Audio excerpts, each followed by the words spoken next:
Martine, prends le train.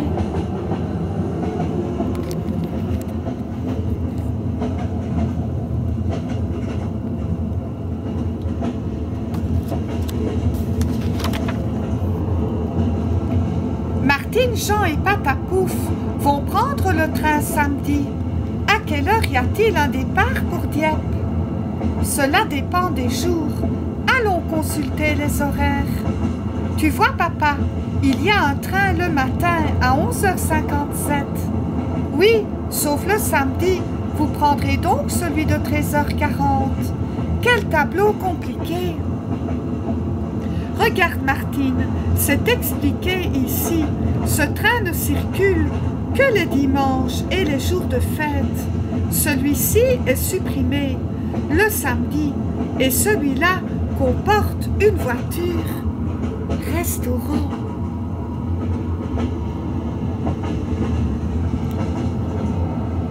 Le jour du départ, les parents de Martine sont venus accompagner les enfants jusqu'à la gare. 2 billets pour Dieppe, a demandé papa au guichet. Quel dommage que papa et maman ne soient pas libres. On aurait fait le voyage ensemble. Quand le train part-il? Dans un quart d'heure exactement. Voilà vos billets. Ne les perdez pas. On vous les réclamera.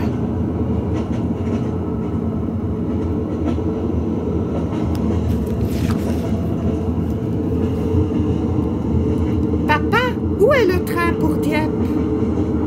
Votre train part du quai numéro 5. Vous devez changer à Amiens. Ne l'oubliez pas. Tu viendras nous rejoindre, maman. Bien sûr, je vous écrirai. Nous allons dormir dans une voiture-lit. Mais non, Patapouf, ce soir, vous serez arrivés. Ce n'est pas un si long trajet. Voici un chariot électrique. Il transporte les bagages sur le quai. Tiens, une bicyclette qui voyage. Mais c'est la mienne, s'écrie Martine. Oui, je l'ai fait enregistrer au bureau des marchandises. À ton arrivée, tu la retrouveras. Quai numéro 5. Le train Corail attend les voyageurs. Un mécanicien jette un coup d'œil. Un dernier coup d'œil sur la motrice électrique. Une machine toute neuve qui ne demande qu'à foncer. Et puissante avec ça. On dirait un monstre avec ses butoirs et ses gros phares. Dans sa cabine, le chauffeur lève la main. Les amis, bonjour et bon voyage. Le chef de gare surveille sa montre. Le bâton à la main. Ce n'est pas le moment de traîner. Vite, Martine.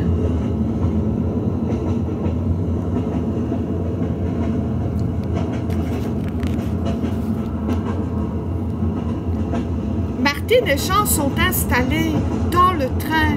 Ils ont trouvé une place à la fenêtre. Martine est très émue.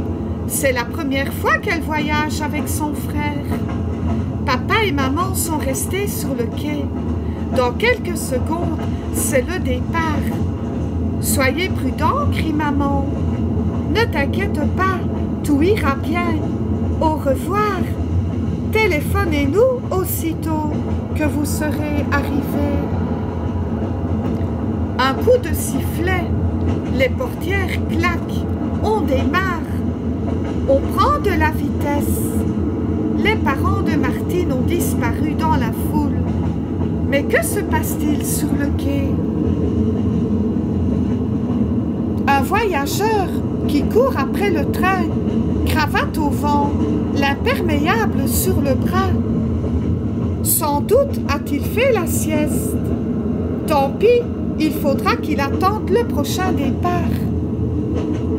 Vous savez, on ne monte jamais dans un train en marche. C'est dangereux.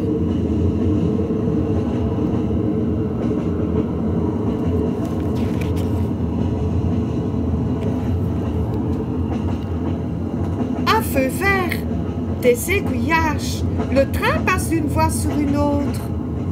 On est un peu bousculé. Martine fait connaissance avec les voyageurs. Nous allons à un mariage, dit un garçon. Je tricote pour la poupée de ma petite sœur, explique une fillette en comptant ses points. Le monsieur en face de Martine, lui, ne dit pas un mot. Il est plongé dans les nouvelles du matin. Qu'est-ce qu'il est écrit là? Ça doit être de l'allemand. Je n'y comprends rien. Tiens, une bande dessinée. Voyons un peu, lire dans le train. Cela n'est pas toujours commode. Ces deux musiciens voyagent de pays en pays, à pied, en autostop et en chemin de fer. Vous n'êtes jamais fatigué. On se repose par-ci, par-là, et vous? Nous, on va chez des cousins qui habitent au bord de la mer.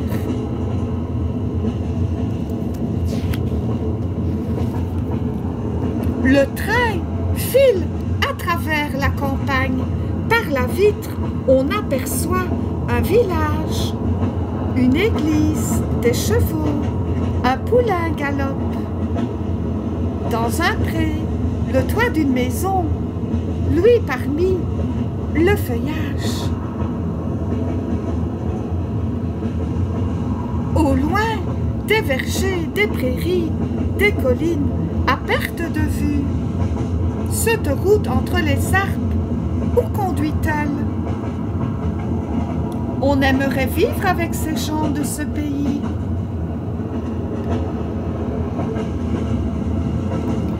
Mais la machine emporte les voyageurs à toute vitesse. On dirait qu'elle ne va jamais s'arrêter. Jamais plus s'arrêter. L'horizon fuit. Voici d'autres champs, d'autres villages. On a beau dire, ça fait une drôle d'impression de se trouver si loin de la maison. Martine pense à papa et à maman. Jean est un peu inquiet. Les cousins viendront-ils nous chercher à la gare?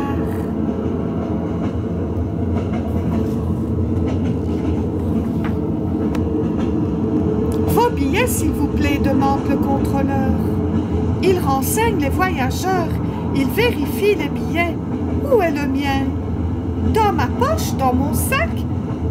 Est-ce que je l'aurais perdu? Ouf! Le voici. Vous devez changer de train à la prochaine gare, dit l'employé des chemins de fer. Sinon, mes enfants, vous n'arriverez pas à la mer aujourd'hui. Il est aimable, le contrôleur. Il ne demande qu'à rendre service.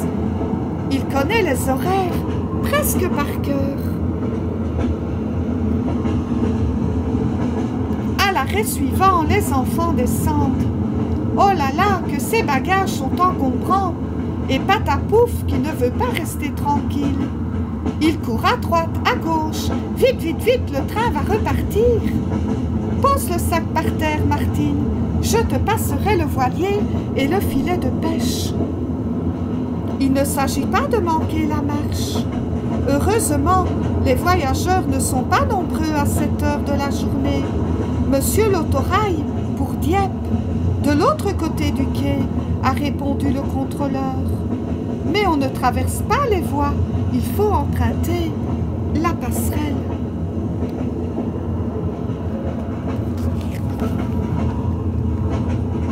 La passerelle? Nous y voilà. On en voit des choses là-haut. Des rails qui s'enchevêtrent, des signaux qui s'allument, qui bougent, la cabine de l'aiguilleur, des machines qui manœuvrent. On a le temps de flâner. L'autorail ne part que dans une heure. Pas d'accord, se dit Patapouf. Il est pressé de partir. Manquer l'autorail, ce serait trop bête, n'est-ce pas? Hop, je saute, vous me suivez, oui ou non? Ici, on embarque les marchandises. Il faut monter avec les voyageurs comme tout le monde, petit nigaud. On voit bien que Patapouf n'a jamais pris le train. Descends de là tout de suite, sinon je me fâche. Je ne peux pas, j'ai mal à la patte. Ce petit chien tout de même, quel têtu.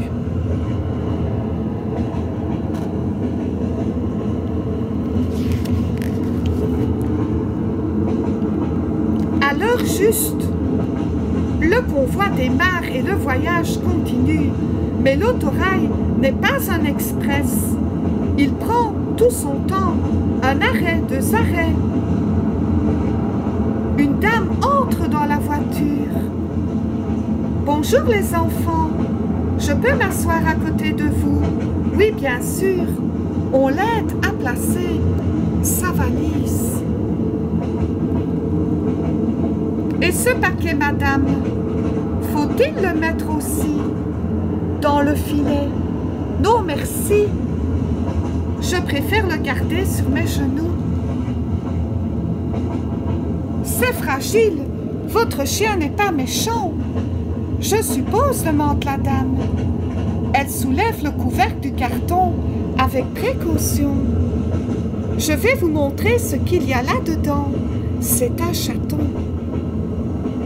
N'est-ce pas qu'il est mignon? Une surprise pour mon neveu. Vous savez, cette petite bête ne prend pas beaucoup de place. On n'en finit pas de parler, tandis que l'autorail roule. C'est tellement plus agréable de voyager ainsi. L'heure passe vite quand on bavarde.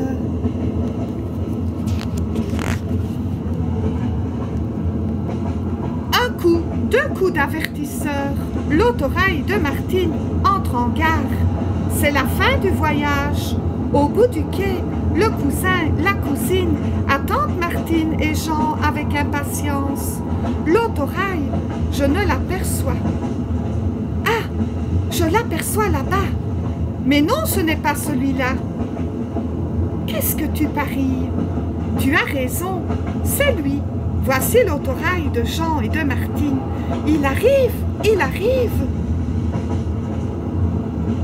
Quel plaisir de se retrouver, cousin, cousine. On en a des questions à poser.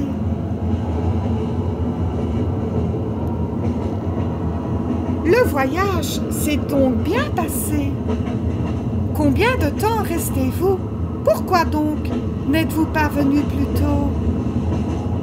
La sortie de la gare est par ici. On se ferait un chemin dans la foule. Il faut encore prendre le car, quelques kilomètres de route à peine. Autant dire qu'on est arrivé.